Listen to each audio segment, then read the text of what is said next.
Georgia Tech's Marshall aiming for better accuracy in 2018. Atlanta, App. The frustrations of Georgia Tech's 2017 season were reflected in TaQuon Marshall's extreme highs and lows. As a runner, Marshall ran for the most yards by a quarterback in Georgia Tech's history. That's a big claim, especially following a decade in Coach Paul Johnson's spread option attack. The other extreme was painful. As a passer, Marshall's completion percentage was the worst in the school's modern history.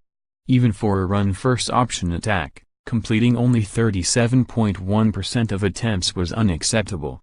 Poor defense earned much of the blame for Georgia Tech's losing record and failure to earn a bowl bid for the second time in 3 seasons. Nate Woody was hired from Appalachian State as the new defensive coordinator.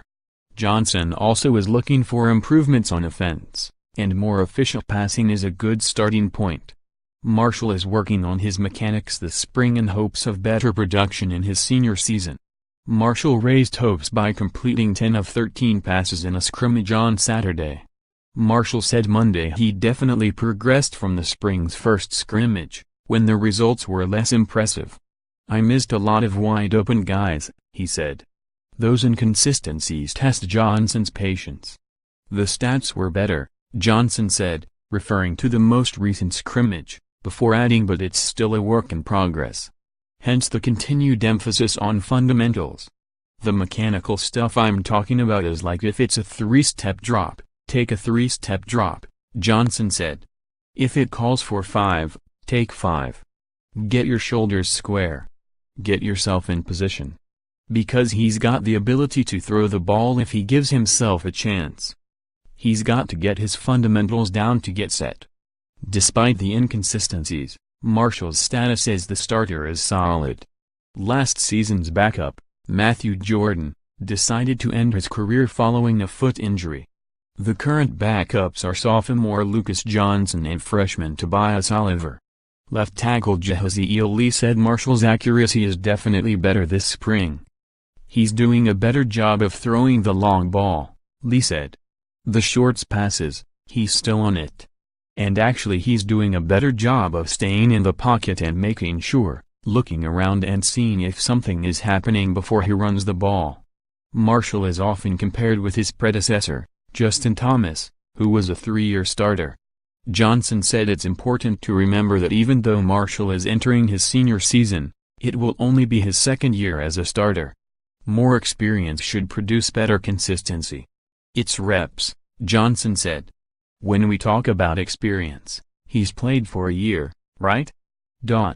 I'm sure he can tell you he learned something every day. That's the nature of the game." Despite the lack of experience, Marshall was difficult to stop as a runner from his first start. He opened last season by running for 249 yards with 5 touchdowns, but still the Yellow Jackets lost in overtime to Tennessee.